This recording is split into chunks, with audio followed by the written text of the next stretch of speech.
वो समय खत्म होगा जब बाबा साहब के समय के दलित समाज था। अब जो जाटो समाज बहुत मजबूती से बराबर की टक्कर देने वाला है, किसी भी तरीके से पीछे हटने वाला नहीं है भाई।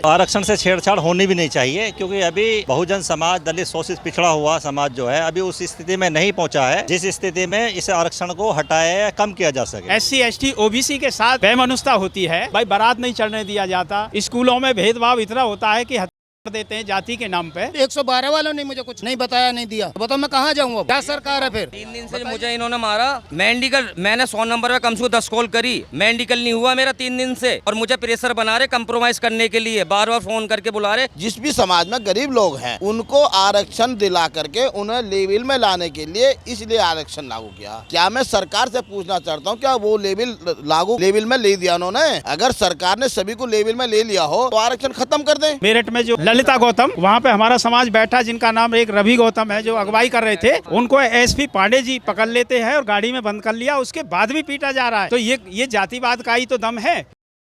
नमस्ते, मैं हूं शुभम और आपने देखना शुरू कर दिया है वो। दिल्ली के जनता मंतर पर आरक्षण को लेकर तमाम जिस तरीके से बहस चल रही है, आरक्षण हटाने को लेकर तमाम लोग प्रदर्शन कर रहे हैं।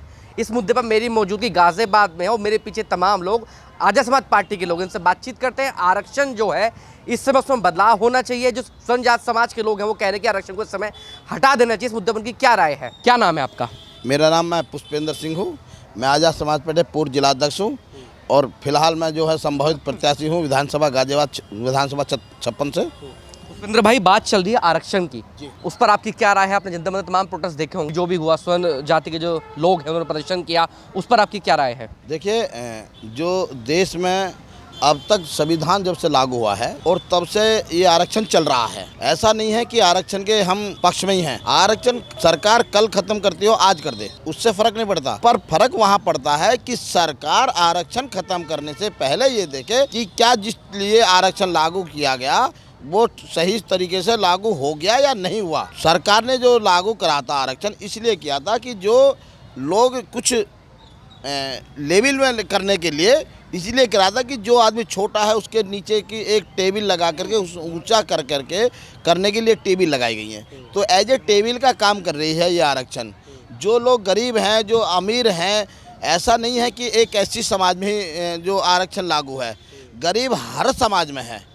और आरक्षण इसलिए लगाया गया है कि सभी गरीबों को जिसको ज़रूरत है, वो चाहे ब्राह्मण है, चाहे ठाकुर है, चाहे बनिया है, चाहे आपके जो मुस्लिम समाज में है, चाहे प्रजापति समाज में है, A to Z जो भी है, जिस भी समाज में गरीब लोग हैं उनको आरक्षण दिला करके उन्हें लेवल में लाने के लिए इसलिए आरक्षण लागू किया। क्या मैं सरकार से पूछना चाहता हूँ, क्या वो लेवल में ले दिया उन्होंने? अगर सरकार ने सभी को लेवल में ले लिया हो तो आरक्षण खत्म कर दें। पर जब सरकार की नीयत में खोट है, जहाँ मलाई मिलती है, जहाँ अच्छी अच्छी पोस्ट हैं, वहाँ सारे ठाकुर और पंडित भर रखे हैं। आप प्रधानमंत्री उसमें चले जाइए, आप जो प्रधानमंत्री कार्यालय में जहाँ प्रधानमंत्री बैठते हैं वहाँ जो नौकरी मिली हुई है, हमारे भाई ने भी कहा कि वहाँ एक SC एक मुस्लिम है, OBC तो पिछड़े तो है ही नहीं, वहाँ किसी को नौकरी की जगह नहीं है।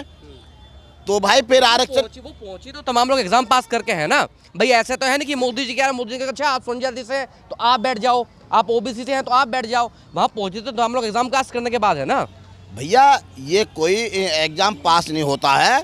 जब आपने पीछे भी देखा है कि जो मोदी जी ने कह दिया वो ओके हो गया, जो मोदी जी ने कह दिया वो ओके हो गया। वो कोई आरक्षण पास करके नहीं आए, वो कोई पास करके नहीं आ रहे, किसी उसे पास किया नो एग्ज़ाम। वो जितने भी हैं सब सिफारिश से हुए हैं। मैं पूछना चाहता हूँ आपको, अभी अमित शाह जी बैठे हुए हैं हमारे, अमित शाह जी के जो बेटे हैं उन्होंने कौन सी क्रिकेट खेली है? उन्होंने कैसे उन्हें उसका अध्यक्ष बना दिया गया? कोई बोल उन्होंने कहीं फेंकी है क्या? पर क्या है कि जब इन्हों को उस वाली बात होती है कि जिसकी लाठी उसी की भैंस। अब इनकी सरकार चल रही है, ये ओनली इस देश को बर्बाद करने पे लगे हुए हैं और कुछ इनके बस की बात नहीं है। मशीनें को इस्तेमाल कर करके अपनी सरकार बनाए बैठे हैं और सरकार इसलिए बन रही है क्योंकि इन्हों की भी मशीन चल रही हैं। जब हम आरक्षण की बात करते हैं तो एक मुद्दा निकल कर रहा था कि जो स्वर्ण समुदाय के लोग हैं उन्होंने आपको 5000 वर्ष तक पानी नहीं पीने दिया। ये खबर आपने भी सुनी, ये तथ्य आपने भी सुनेंगे। ये सिर्फ वैसी वर्बली बात है या कुछ तथ्य भी है इसका कुछ? देखिए, आप इसे वर्बली कैसे मान सकते हैं? मैं तो आपसे पूछ रहा हूँ महाराज। अभी मूंछ रखने पे मेघवाल को मार दिया। अभी कई जगह हुई हैं कि बारात दलित समाज की बारात नहीं चढ़ने दे रहे। आपने कई जगह दिया शमशान घाट में जो है लोगों को जो है अपनी अंतिम संस्कार नहीं करने दे रहे। ये तो अभी के सब पेपर में भी निकला है। तो बताइए कहाँ से आरक्षण लागू नहीं चाहिए भाई? आप बराबर की उसमें स्थिति में क्यों नहीं बना रहे?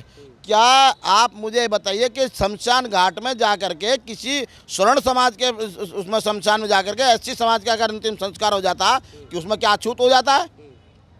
पर जब इन्हों के दिमाग में ये अछूतपन है तो ये क्या कर पाएंगे? एक तरफ हम ये वाली खबरें देखते हैं, एक तरफ ये वाली खबरें देखते हैं जब 5-7 करोड़ कावड़िया लाते हैं, वहाँ तो किसी से कोई जाति नहीं पूछता, वहाँ तो कोई किसी धर्म नहीं पूछता। देखिए, जब कांवड़ का जो इलाका चलता है, जो कांवड़ चलते हैं, उसमें भी कोई और लोग नहीं जाते हैं। कांवड़ में जितने लोग जाते हैं सब गरीब लोग जाते हैं। मुझे एक आदमी बताइए किसी पीसीएस का गया हो, किसी नेता का गया, बिरादरी की तरफ से बात कर रहा हूँ मैं बता रहा हूँ मैं आपको ये बताना चाह रहा हूँ, जितने भी कांवड़ लेने जाते हैं हमारे सब लोग गरीब लोग जाते हैं और उन्हें अंधभक्त बनाने के लिए पूरी सुविधा देनी चाहते हैं वो, कि भाई उन्हों पे फूलों भी बरसाएंगे, उन्हें खाने की व्यवस्था बढ़िया करेंगे, उन्हें रास्ते भी रोक देंगे। क्यों भाई? ये भारत देश में जो संविधान लागू हुआ है वो सामान्य के लिए हुआ है कि इस भारत देश में अगर संविधान लागू हुआ तो सभी के लोग बराबर का दर्जा होना चाहिए। जब समानता नहीं होगी तो बताइए कैसे काम चलेगा? एक जगह जब आपकी जो है वो मुस्लिम समुदाय कहीं अगर नमाज पढ़ता है, उन्हें तो उन्हों की जो सेना और उन्हों के अधिकारी लात मार के भगाते हैं। और जब हम कांवड़ लेने जाते हैं तो उन्हों को एक हफ्ते के लिए, एक 15 दिन के लिए स्कूल बंद कर दिए जाते हैं, रोड बंद कर दिए जाते हैं। क्यों भाई? सभी को समानता होनी चाहिए ना भाई। अगर हम कांवड़ लेने के लिए हमारा 8 से 10 दिन लगते हैं, जब हमारा टाइम लगता है, तो 8-10 दिन के लिए बंद होता, तो भाई मुस्लिम समुदाय के लिए क्यों नहीं हो सकता? उनके लिए भी तो वो तो एक ही दिन जुम्मे की नमाज पढ़ते हैं। मुझे एक बात बताइए, एक साफ स्पष्ट शब्दों में एक बात बताइए, क्या जो स्वर्ण समाज के लोग हैं, कहीं ना कहीं जो SC/ST कैटेगरी जो बच्चे हैं, जो एक एग्ज़ाम की बात करते हैं कि किसी का एग्ज़ाम फॉर्म 2000 रुपये का है, किसी का 500 रुपये का है, किसी की जो कहते हैं कि जो एग्ज़ाम शीट जो रिजल्ट आ रहा है वो 99 पे कट ऑफ जा रही है, SC के बच्चे की 66 पे जा रही है, उसको लेकर आप क्या कहना चाहेंगे? बच्चे तो कहने का सफ़र कर रहे हैं ना इसमें। देखिए, जब हमारे बच्चे एग्ज़ाम भी देते हैं ना, तो वो एग्ज़ाम को पास करने के लिए मनवादी लोग बैठते हैं। जैसे अब लोग जो ना ये प्रोटेस्ट कर रहे हैं ना वहाँ कि आरक्षण हटाया जा, जो सही आदमी है ब्राह्मण समाज से सही, ठाकुर समाज से सही, ऐसा नहीं है कि उसमें अच्छे आदमी नहीं है, हर तरह का आदमी है। हर समाज में हर तरह का बेकार आदमी है। ऐसा नहीं है कि अच्छे हर उसमें समाज में नहीं है, ठाकुर समाज में भी हैं, ब्राह्मण समाज में भी हैं। पर जो मनवादी लोग हैं वो लोग हैं जो वहाँ जाकर के झंडा उठा रहे हैं और वो कहते हैं अरे उन्होंने अगर गए तो उनमें ताकत होनी चाहिए ना, बैठते ना 8 दिन के लिए। उन्हों पे 4 डंडे लगते ही उन्हों की हालत खराब होगी। और दलित समाज, जाटो समाज को तो 4 डंडे नहीं 50 डंडे लगे, टांग टूट जाए फिर भी जमा हुआ रहा वहाँ। आपने देखा 10-20 दिन वहाँ के धरने पे बैठे हुए। हमारे भाई चंद्रशेखर जब पीछे धरना चला है उसमें बच्चों के संघर्ष के लिए 2 बजे तक रात को वहाँ पहुँच गए थे। कौन सा नेता जाता है 2 बजे भाई? जब जरूरत पड़ी उन्होंने संसद में धरने पर बैठ गए। जब जरूरत पड़ी उन्होंने अपनी पूरी टीम से कह दिया कि भाई हर एक DM कार्यालय जाइए, आप अपना ज्ञापन दीजिए। और जब हमने ज्ञापन दिया तो उसके 4 घंटे बाद धर्मेंद्र प्रधान का इस्तीफा हुआ। तो ये हमारे दलित समाज की, हमारे बहुजन समाज की, हमारे पिछड़े वर्गों की ये ताकत है। तमाम लोग तो इसमें ये भी आरोप लगाते हैं कि जो दलितों को सबसे ज़्यादा उत्पीड़न जो है वो तो मुस्लिम समाज करता है। देखिए, मुस्लिम समाज कुछ नहीं करता। मैंने फिर आपसे कहा कि देखिए, ना तो मैं मुस्लिम समाज करा, ना मैं ब्राह्मण समाज, ना ठाकुर समाज। किसी भी समाज में गलत आदमी हर एक में हो सकता है। अन्यथा जब संविधान लागू हुआ था, जब संविधान के लिए ताकत की जरूरत पड़ी, तो मुस्लिम समाज ने बाबा साहब को एक सीट अपनी पश्चिम बंगाल की दे करके उससे इस्तीफा दे करके उन्होंने हमारे माने डॉक्टर BR अम्बेडकर साहब को उसमें संसद से भेज करके काम किया। संसद में जाने में फिर उन्हें संविधान सभा में जाने का मौका मिला। अगर मुस्लिम समाज उस टाइम समय नहीं देता तो हमारे बाबा साहब को संविधान लिखने का मौका ना मिलता। तो हम कैसे कह सकते हैं? जब इस देश पर वो खाई तो 5 टन सोना दे करके, वो भी मुस्लिम समुदाय था जो 5 टन सोना दिया, वो भी मुस्लिम। मुझे बताइए आप और किसने इतनी मेहनत? छेड़छाड़ होती है जरा सी भी आरक्षण के साथ तो भीम आर्मी क्या करेगी फिर? भैया भीम आर्मी कह रहे पूरी ताकत लगा देंगे, पूरी ताकत लगा देंगे। हमारे नेता बहुत मजबूत हैं। आरक्षण की तरफ तो ये उलट फिर थोड़ा घना तो कर सकते हैं, बाकी संविधान को नहीं हटा सकते। ये अब वो समय खत्म होगा जब बाबा साहब के समय के दलित समाज था। अब जो जाटो समाज बहुत मजबूती से बराबर की टक्कर देने वाला है, किसी भी तरीके से पीछे हटने वाला नहीं है भाई। आपका क्या नाम है सर? मेरा नाम सरजीत सिंह और मैं आज़ाद समाज पार्टी से संगठन मंत्री पूर्व रहा हूं और आज भी कार्य करता हूं पूरी इत्यादि के साथ। आंदोलन कर रहे थे कल दिल्ली में, आपने देखा होगा तमाम लोग स्वर्ण समाज के जो लोग आंदोलन कर रहे थे, किस तरीके से देखा आपने वो आंदोलन? देखिए, आरक्षण की बात जब आई तो हम ये जानते हैं कि मूंछ रखने पे आज भी कर दिया जाता है और दलित समाज को ही नहीं SC ST OBC के साथ बेमनुष्यता होती है। भाई बारात नहीं चढ़ने दिया जाता, स्कूलों में भेदभाव इतना होता है कि देते हैं जाति के नाम पे। तो आरक्षण की जो बात है ये जाति को बराबर लाने के लिए ही किया गया है और ये संवैधानिक अधिकार है, ये कोई भीख नहीं है कि उसमें मिला है। क्योंकि एक बीमारू व्यक्ति को अगर दवा नहीं दी जाएगी तो वो स्वस्थ नहीं होगा। ठीक उसी प्रकार जो हजारों साल से हाशिए पर की हुई जातियां हैं, ये इनको बराबर लाने के लिए समानता चाहिए। जो संविधान आर्टिकल 15 हमको इजाज़त देता है कि सभी मनुष्य समान है, भगवान बुद्ध ने भी कहा है, और संविधान में सबको समानता का अधिकार है। शिक्षा हो, चलने का अधिकार हो, कोई भी प्रोग्राम करने का अधिकार है, तो उसमें क्यों नहीं है? अच्छा, तमाम लोग ये भी तो बात करिए, समानता का अधिकार है तो फिर जो स्वर्ण समाज बच्चों की कट ऑफ जाती है वो इतनी हाई कट ऑफ क्यों है जब समानता का अधिकार है? जब समानता का अधिकार है तो SC ST बच्चों के लिए एक फार्म 400 रुपये का क्यों है और जनरल कैटेगरी के बच्चों को फार्म 1000 रुपये का क्यों है? ठीक, उसका कारण ये है कि ये समाज गरीब रहा जो हजारों साल। आपने समानता की बात करी, अभी आपने समानता की बात करी, समानता लाने के लिए अभी बराबर हुआ नहीं। भाई किसी स्कूल में 5000 फीस है, वहाँ हम नहीं दे पाते, हमारा बच्चा दलिया खाने वाले स्कूल में शिक्षा ले रहा है, तो बराबर कंपटीशन में नंबर कैसे लाएगा ये भी देखना है। इन्होंने शिक्षा को निजीकरण करके और प्राइवेट करके शिक्षा जो पैसे वाले लोग हैं या जाति का मतलब नहीं, पैसे वाले लोग हैं, इस शिक्षा को इस तरह से पान करते हैं और हमारे जो हाशिए पर रह जाते हैं। एक ये है। अच्छा, दूसरी बात, जब पास भी हो जाता है हमारा कंपटीशन में, एग्जाम में, तो उससे ये जो इंटरव्यू के नाम पे भेदभाव होता है, जाति देख करके उसके नंबर काट दिए जाते हैं प्रैक्टिकल में। तो यहाँ भी हमें देखने मिला है और ये कोई एक आदमी का काम नहीं है, पूरे देश जानता है। पूरे देश में सर्वे करा लीजिए, जितने भी विश्वविद्यालय हैं उनके कुलपति एक जाति विशेष के लोग मिलेंगे, ठीक है। न्यायपालिका में तो जाति विशेष के लोग हैं, वहाँ हिस्सेदारी क्यों नहीं है भाई? SC ST OBC, चाहे वो गुजर समाज है, चाहे यादव समाज है, और चाहे जाट समाज है, चाहे SC समाज है, चाहे मुस्लिम समाज है, जब देश में रहने का अधिकार सबको समान है तो वहाँ बराबर इक्वलिटी क्यों नहीं है, समानता क्यों नहीं है? जनसंख्या के आधार पर हमें हिस्सेदारी क्यों नहीं मिल रही? अभी तमाम लोग ये भी बात कर रहे हैं, जैसे मैं जनता मंतर की बात कर रहा था, लोग ये कहते हैं कि जब हम आरक्षण की बात कर रहे हैं तो आरक्षण जो है सिर्फ थोड़े दिन के लिए कहा गया था, 5-10 साल या 20 साल। आज इतने साल हो गए देश को आज़ादी को होते हुए, तब भी बराबरी नहीं हो पाई आज तक। हम ये 10 साल का जो सुगुबा है इसे मान लें थोड़ी देर के लिए, लेकिन ये कोई जल्दी की बात है। चाहे वो हाथरस का मनीषा वाल्मीकि का कांड हो, अभी मेरठ में एक दलित माँ बेटी खाना लेके जा रही थी, ईख छूलने पे बेटी को अगवा कर लिया गया, माँ को बलकटी से काट दिया गया। उनको न्याय मिला? नहीं मिला। अभी ये मेरठ में जो ललिता गौतम, वहाँ पे हमारा समाज बैठा, जिनका नाम एक रवि गौतम है, जो अगवाई कर रहे थे, उनको SP पांडे जी पकड़ लेते हैं और गाड़ी में बंद कर लिया, उसके बाद भी पीटा जा रहा है। तो ये जातिवाद का ही तो दम है। अच्छा, उस SP के खिलाफ आज तक कोई कार्रवाई नहीं हुई, वरना ऐसे अधिकारी को सस्पेंड कर देना चाहिए। हम ये चाहते हैं कि उसकी लॉजिकल ये कहता है, इसलिए जातिवाद यहाँ क्लियर दिखता है। जातिवाद के कारण ही मनवाद इतना बढ़ रहा है। आप बात 10 साल की ख़त्म करने की कर रहे हैं तो जातिवाद ख़त्म नहीं हुआ, बराबरी का दर्जा नहीं हुआ। अच्छा, बराबरी का दर्जा होगा कैसे फिर? कैसे होगा? एक मिनट से बात कर लो। हाँ, बराबरी का दर्जा ऐसे होगा भाई, शिक्षा समान की जाए, सबको शिक्षा समान, चाहे प्रधानमंत्री का बेटा हो और चाहे एक स्वीपर का बेटा हो, रिक्शा चलाने का बेटा हो, एक वाशरमैन का हो, ब्राह्मण का हो, जो बनियों का, सबका हो। शिक्षा यदि एक समान हो जाए और यही सरकारी स्कूल बढ़िया VIP बन के दिख जाएंगे। क्योंकि ये भेदभाव के कारण ये नहीं चाहते कि बहुजन समाज भी शिक्षित हो, इनके बच्चे भी बराबर आएँ। गवर्नमेंट जो पहले क्लियर हो जाती हैं कि ये हमारे नेताजी की बेटी है, IPS ऑफिसर में इसकी जगह खाली होनी चाहिए। आज आंकड़ा निकाल लो, 7% SC वाले UPSC में हैं, IPS ऑफिसर हैं, जो कि आरक्षण कहता है कि 75% इनको मिलना चाहिए। आप कहीं, मेरी वाइफ जो है MSc BSc PhD हर साल एक नंबर से रह जाती, क्यों रह जाती है भाई? और जो कि पढ़ने में, जो कि उसे 2 बार पुरस्कार मिल रखा है, एक फ़ोन, एक टैब। हर बार मेरी यहाँ सामने लाइब्रेरी है, बच्चे पढ़ते हैं, उसको 3 बार पेपर दे रखे हैं, हर बार 1 नंबर से। भाई क्यों, ये ऐसे कैसे? क्योंकि वो ऐसी कैटेगरी से है। और सुनो, ये सब सिस्टम है ना, ये बेकार है। योगी जी हैं, बस इन्होंने क्या कर रखा है कि पकड़ो और इनकाउंटर करो, ठोको बस ये, और शिक्षा पे कुछ भी नहीं कर रहे हैं। समाज के लोग जो आरक्षण खत्म करने की बात, भाई मैं बता रहा हूँ, 2014 से मैं आपको बता रहा हूँ, अब बीती।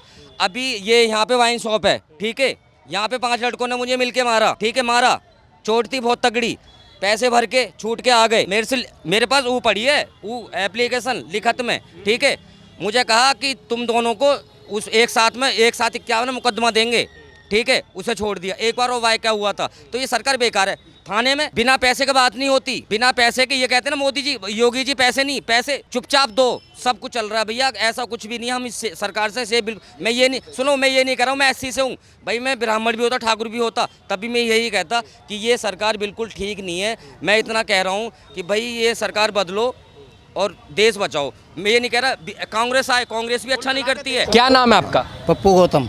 तो पप्पू भाई, सुना है जनता मंत्र पर आरक्षण के विरोध में जो बातें की गई हैं, कहा जा रहा है कि आर्थिक आधार पर आरक्षण होना चाहिए, अब जाति विशेष पर आरक्षण नहीं होना चाहिए। जातिवादी तो ये तो देखो ख़त्म ही होनी चाहिए। अभी रात का मैं अपना खुद का केस बताता हूँ।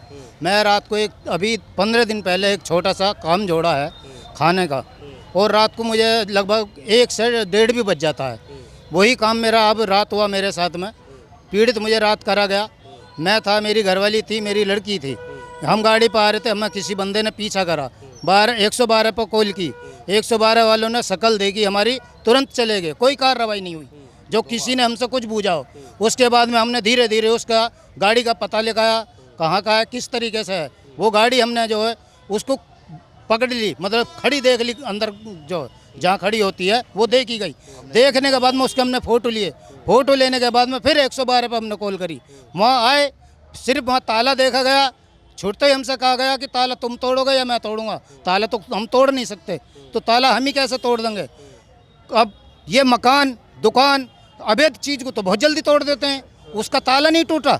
जो चीज़ मान लो चोरी की है, वो चीज़ सामने धरी है, उसको ये गिरफ्तार नहीं कर सकते, पकड़ नहीं सकते। क्यों नहीं करा मेरे साथ में, क्यों नहीं पूछा गया मुझसे? अब तक मेरी कोई सुनवाई नहीं हुई है। रात के मेरे से 1:30 बजे, 1:45 बजे की बात है। अब मैं धक्के खाता अब तक फिर रहा हूँ, कभी कहीं भगाते हैं। घरवाली को हॉस्पिटल लेके गया, वहाँ से एक इंजन ठोका, वहाँ से कह दी जाओ वहाँ से थाने से कागज लेकर आओ। अब थाने से कहाँ से कागज लाऊं जब 112 वालों ने मुझे कुछ नहीं बताया, नहीं दिया। बताओ मैं कहाँ जाऊँगा? क्या सरकार है फिर? 3 दिन से मुझे इन्होंने मारा। मेडिकल, मैंने 100 नंबर पे कम से कम 10 कॉल करी, मेडिकल नहीं हुआ मेरा 3 दिन से। और मुझे प्रेशर बना रहे कंप्रोमाइज़ करने के लिए, बार बार फ़ोन करके बुला रहे, कंप्रोमाइज़ कर, कंप्रोमाइज़ कर, कंप्रोमाइज़ कर। जो वीडियो रिकॉर्डिंग है, जो 6 बंदों ने मुझे मारा है, उसके बाद जहाँ जो इसका चेयरमैन है देसी ठेके का, उसका फ़ोन आया, उसके बाद इनकी कंप्रोमाइज़ हुई, मुझे बुलाया। लेकिन सरकार बेकार है, बेकार सरकार है भैया। एक युवा पढ़ा लिखा आना चाहिए। मैं कांग्रेस की नहीं कह रहा, कांग्रेस आए। क्या नाम है आपका? मेरा नाम संजय कुमार है, मैं आज़ाद समाज पार्टी में महानगर उपाध्यक्ष हूँ। संजय भाई, चंद्रशेखर आज़ाद ने कह दिया है कि आरक्षण से छेड़छाड़ नहीं बर्दाश्त होगी बिल्कुल भी। बिल्कुल, आरक्षण से छेड़छाड़ होनी भी नहीं चाहिए, क्योंकि अभी बहुजन समाज, दलित शोषित पिछड़ा हुआ समाज जो है अभी उस स्थिति में नहीं पहुंचा है जिस स्थिति में इस आरक्षण को हटाया या कम किया जा सके। आज भी हमारे लोग पिछड़े हैं, शोषित हैं, और हर तरह मतलब जो आरक्षण बाबा साहब ने जिस समय दिया था उस समय इसीलिए दिया था कि जो हमारे लोग, मैं आपको एक छोटा सा उदाहरण के तौर से बताना चाहता हूँ, समझाना चाहता हूँ। अगर हमारे लोगों को या किसी को भी अल्टीमेट मतलब देखना है, एक मैच देखना है, और मैच की बाउंड्री जो है वो 5.5 फुट की है, उसमें एक बच्चा विकलांग है, मतलब जो देखना चाहता है, एक की हाइट 6 फुट है, एक 4.5 फुट का है, और देखने का अधिकार सभी को है। जब टिकट उसका फ्री है तो सभी देखेंगे। तो बाबा साहब ने ये कहा कि इसे आरक्षण देकर इसे उसके बराबर किया जाए। जो अपाहिज है उसके लिए स्लोप बना के स्टूल, व्हील चेयर बनाई जाए, और जो 4.5 फुट का है उसके लिए 1.5 फुट का स्टूल लगा दिया जाए। तो ये आरक्षण स्टूल का ही काम कर रहा है। बाकी अगर सही तरीके से प्राकृतिक संसाधनों का विदोहन सही तरीके से होता, या प्राकृतिक संसाधन, धन, धरती और राजपाट को स्टार्टिंग से ठीक से विदोहन होता है, बांटा जाता है इनका, तो शायद आरक्षण की आवश्यकता ना पड़ती। आरक्षण हमें इसीलिए मिला है और मिलना भी चाहिए। मैं स्वस्थ हूँ, हालांकि मुझे उतना आरक्षण की जरूरत नहीं है, लेकिन जो मेरा भाई विकलांग है उसे आरक्षण की वास्तव में जरूरत है। एक बात बताइए, बाबा साहब कितने पढ़े लिखे थे, कितनी डिग्री थी बाबा साहब के पास? बाबा साहब के पास 32 डिग्रियाँ थीं। अभी ठीक है। अब मुझे आप एक बात बताइए, तब तो आरक्षण भी नहीं था, तब तो ऐसी कोई सुविधा भी नहीं थी। बाबा साहब के जाने के बाद कोई भी समाज में इतना पढ़ा लिखा बच्चा पैदा हुआ कभी आज तक देश को आज़ाद हुए इतने सालों में? नहीं, बाबा साहब के जितना काबिल शायद ही इस धरती पे दोबारा जन्म लेगा, इतना नहीं है। हम लोग तो उतना सम्मान करते ही हैं, बाकी विश्व तो आरक्षण भी नहीं था, बाबा साहब इतने कैसे पढ़ लिखे? और आज का जो युवा है, आज का युवा इतना क्यों नहीं पढ़ लिख पा रहा? बाबा साहब ने पीड़ा देखी थी, एक जोश था उनके अंदर। आज भी अगर किसी बच्चे में जोश होता है तो अपनी पावर से ज़्यादा ताकत से वो काम कर देता है। अगर किसी बच्चे को दलित हो या शोषित हो, अगर उसे पीछे से उत्पीड़न किया जाता है तो वो आज भी, अगर किसी के बच्चे के पीछे, मैं एक छोटा सा उदाहरण देता हूँ आपको, अगर किसी अपाहिज के पीछे भी कुत्ता भाग लिया है या कोई जानवर भाग ले तो वो अपनी पावर से ज़्यादा इस्तेमाल कर देगा ताकत को, क्योंकि उसे बचना भी है। बाबा साहब ने ये सब चीज़ देखी थी, उन्होंने अपनी गरीबी भी देखी थी, समाज के उत्पीड़न को भी देखा, जल को भी देखा था कि कहीं बताओ बाबा साहब को पीछे बैठाया जाता था, घड़े का पानी नहीं पीने दिया जाता था। तो उन सब की पीड़ा को देखते बाबा साहब ने सोच लिया होगा उस समय। ये भी तो कहा गया है, कुछ बातें ऐसे भी हैं कि 5000 साल तक दलितों को पानी नहीं पीने दिया गया। देखो, ये तो किताबी बात है, हमने तो सुनी है, समझी हैं, पढ़ी हैं। अगर ऐसा हुआ है तो हुआ ही होगा, ऐसा तो नहीं है कि ये सब ऐसे ही लिखे हुए हैं। पानी पे बाबा साहब ने महाड़ आंदोलन भी किया था। पहले ऐसा था कि कुत्ते उसमें तालाब में पानी पी लेते थे और भैंस बकरी पी लेती थी, लेकिन मनुष्य को उसमें पानी पीने नहीं देता था। और आज भी आप देखेंगे कि अक्सर आज भी हमारे लोगों की बस्तियां लगभग अलग से ही हैं, चौड़े रास्ते नहीं हैं। क्यों? ये उत्पीड़न के कारण ही तो हुए। क्या इन्हें शौक था कि ये छोटी गलियों में रहें या मल का काम करें या मेहनत मजदूरी करें? इनके की बात करते हैं तो गरीब तो ब्राह्मण भी हो सकता है, ठाकुर भी गरीब हो सकता है। बिल्कुल हो सकता है, हाँ जी, बिल्कुल हो सकता है। कोई भी हो सकता है जो आर्थिक रूप से पिछड़ा हुआ है, उसको आरक्षण की जरूरत है। अगर उसे समानता के मतलब एक सामान्य रूप में लाना है तो उसे लाना चाहिए। लेकिन आरक्षण, आज जो मेन मुद्दा आरक्षण का हटाने, अब ये जो सही बारीकी से सोचने वाला व्यक्ति वो ये कहता है तो उसे वो कहते हैं कि आरक्षण होना चाहिए। हाँ जी। अब नेक्स्ट कोई, मेरा मतलब यह है, जो आर्थिक रूप से पिछड़ा हुआ है उसे सबको जरूरत है, जो विकलांग है उसे सबको जरूरत है। एक बच्चा शहर में पढ़ता है, एक बच्चा 6 किलोमीटर पैदल चलता है, रेल की पटरियों से जाता है, तो उतने मार्क्स थोड़ी लाएगा। बच्चा शहर का होगा, वो जल्दी आके अपनी तैयारी कर लेगा, स्कूल का काम कर लेगा। एक बच्चा पैदल बस्ते से 6 किलोमीटर जाएगा। मैं कहना चाह रहा हूँ, जो ये आरक्षण खत्म करना चाह रहे हैं ना, जितनी ये आरक्षण खत्म करने पे लगा रहे हैं, उतना आरक्षण को सम्मानित करने में अगर लगा दें, जैसे कि ये मंदिरों में इतना कई हज़ार करोड़ रुपया खर्च कर रहे हैं, क्या शिक्षा में जो जितने स्कूल बने हुए हैं उन्हें क्यों नहीं अच्छे कर पा रहे? क्योंकि अगर स्कूल अच्छे हो गए तो ये लोग पढ़ लिख करके मजबूत हो जाएंगे। इसलिए अगर वो मजबूत हो गए तो हम आरक्षण की जरूरत नहीं पड़ेगी। क्यों? बीएसपी में भी रहे थे, रहा हूँ मैं जब बहन जी ने हाथी पार्क बनाया तब भी सेम बात आप लोगों ने कही थी। नहीं, हम क्यों नहीं कही हमने? भाई, जब बहन जी ने अगर पार्क बनाए, हाथी लगाए हैं, वो किस लिए लगाए हैं? क्या अब अच्छे पार्क नहीं बन रहे? क्या इन्होंने कई हज़ार की मूर्तियां खड़ी कर दी, स्टेचू खड़ी कर दी, जो एक बारिश में ख़त्म होगी? एक बारिश नहीं झेल पाई, अटल बिहारी वाजपेयी जी की मूर्ति गल गई। और बहन जी की मूर्तियां देख लीजिए, वो हज़ारों साल से कुछ नहीं हो सकता, क्योंकि बहन जी ने जो भी काम किए वो मेहनती के अगर बढ़िया काम किए हैं। इन्होंने कुछ नहीं किया, इन्होंने प्रोपेगेंडा किया है। अगर ये आरक्षण चाहे तो आरक्षण 5 साल में ख़त्म हो जाएगा। सुनो 5 साल में ख़त्म हो जाएगा। क्यों ये करें? स्कूल बढ़िया कर दें, आपका जो स्वास्थ्य का जो स्टाफ है वो बिल्कुल बढ़िया डॉक्टर कर दें, बढ़िया वहाँ बैठाएँ। जो बच्चों, चाहे किसी का अमीर का है चाहे गरीब का है, किसी मंत्री का, सबके बच्चे का इलाज सरकारी स्कूल में होना चाहिए। सरकारी स्कूल में पढ़ने चाहिए। जब सरकारी स्कूल में पढ़ेंगे और सब सरकारी स्कूल में जो उनका डॉक्टरी इलाज होगा तो ये सभी चीज़ सब अच्छे हो जाएंगे और इसमें पढ़ लिख करके 10 साल में आरक्षण ख़त्म हो जाएगा।